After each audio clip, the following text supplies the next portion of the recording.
السلام علیکم ورحمۃ اللہ وبرکاتہ۔ پروگرام تلخیص معانی القرآن کی 93 نمبر کی نشست میں آپ کا خیر مقدم ہے۔ آج کی اس مجلس میں سورۃ الانفطار سورہ نمبر 82 کا خلاصہ پیش خدمت ہوگا۔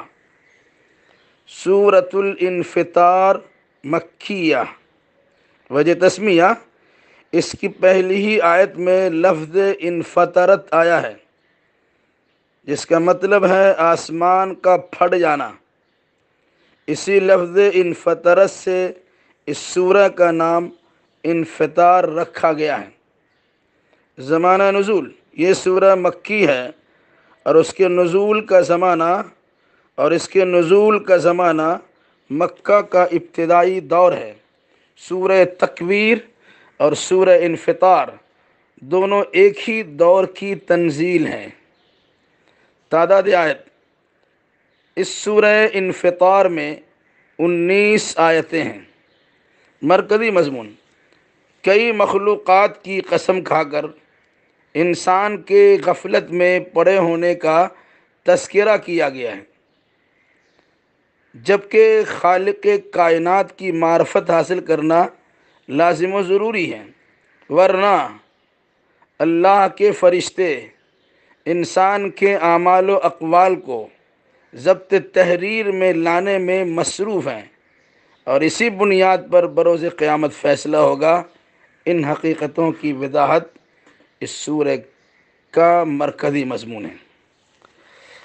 آیت نمبر 1 سے 5 میں آسمان کے پھٹ جانے، ستاروں کے بکھر جانے، سمندروں کے بہہ پڑنے اور قبروں کے اکھیڑ دیے جانے کا تذکرہ کر کے احوال قیامت کا ایک نقشہ پیش کیا گیا ہے کہ قیامت برپا ہونے والی ہے اور تم سب خالق کائنات کے سامنے جواب دہی کے لیے حاضر ہونے والے ہو۔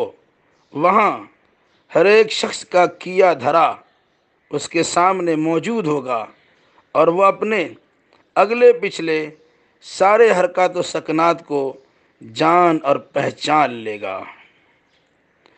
آیت نمبر 6 سے 8 میں انسان کو مخاطب کرتے ہوئے رب کریم سے غافل ہونے کی وجہ پوچھی گئی ہے۔ جس کے کرم کے صدقے تمہاری تخلیق ہوئی، تمہیں معتدل اور متناسب مخلوق بنایا گیا، تم اچھی شکل و صورت سے نوازے گئے، صلہ میں تمہاری جانب سے بے اتنائی پائی جا رہی ہے۔ وجہ کیا ہے؟ کیا اس سے بڑھ کے تمہارے لیے کرم فرما اور کوئی ہے؟ یقیناً نہیں۔ تو پھر اس سے غفلت و لاپرواہی چھ معنی دارد۔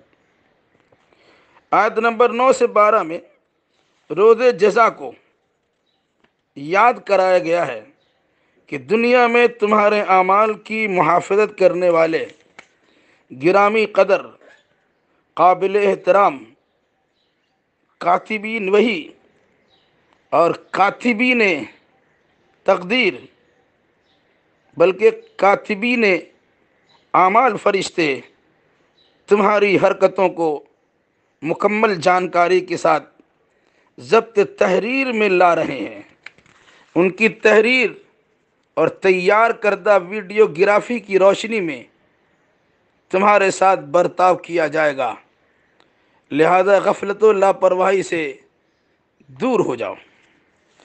آیت نمبر 13 سے 19 میں کامیاب و ناکام افراد کا انجام کا ذکر کر کے نیکوکاروں کے عیش و عشرت میں رہنے اور بدکاروں کے جہنم رسید ہونے کا تذکرہ کیا گیا ہے، اور بطور خاص یہ درس دیا گیا ہے کہ وہاں کوئی کسی کا کچھ بھی کام نہ آ سکے گا۔ سارا اختیار صرف اور صرف اللہ کے ہاتھوں میں ہوگا۔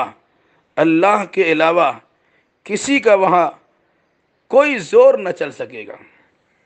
قیامت کے دن کی مکمل بادشاہت اللہ کے اختیار میں، اللہ جو چاہے گا وہی ہوگا۔ اس سورہ کے ذریعے سے انسان کو جو غفلت میں پڑا ہوا ہے سدھرنے کا حکم دیا گیا، اور غفلت و لاپرواہی کو چھوڑ کر چستی، نشاط، دانشمندی اور عقل مندی کا ثبوت فراہم کرتے ہوئے اپنے خالق کی معرفت حاصل کرنے کی تاکید کی گئی ہے۔ شکل و صورت میں عمدہ بنایا گیا، بے شمار نوازشات سے انہیں نوازا گیا، زبردست ان پر کرم فرمائی ہوئی۔ اس کے صفات و شکریہ میں انسان کو تو اللہ کی بارگاہ میں جھکنا چاہیے تھا، مگر انسان ہے کہ بھول بھلائیے میں پڑا ہوا ہے، ادھر ادھر کی چیزوں میں لگا ہوا ہے۔ جب کو انہیں یاد دلایا جاتا ہے تمہاری حرکتیں ضائع نہیں ہو رہی ہے، تمہاری زبان سے نکلے ہوئے الفاظ ضبط تحریر میں لائے جا رہے ہیں، لکھے جا رہے ہیں، تمہاری زندگی بھر کا عملی ریکارڈ تیار ہو رہا ہے۔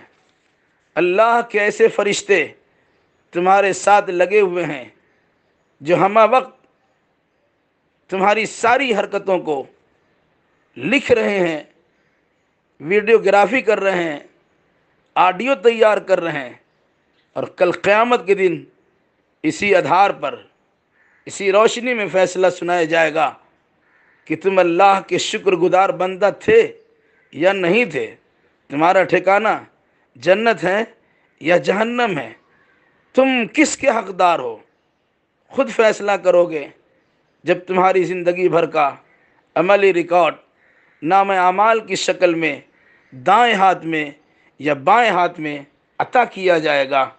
خود اندازہ تمہیں ہو جائے گا کہ آج کون بچے گا اور کون نہیں بچے گا، کون جہنمی بنے گا اور کون جنت کی پربہار نعمتوں سے فیض یاب ہوگا۔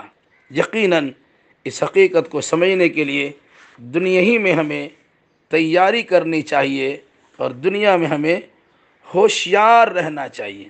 اللہ ہمیں اور آپ کو اور جملہ مسلمانوں کو، بلکہ سارے انسانوں کو قرآن مقدس کی آیتوں اور سورتوں کے مطابق عقیدہ و اعمال بجا لانے کی توفیق نصیب فرمائے۔ آمین۔ والسلام علیکم ورحمۃ اللہ وبرکاتہ۔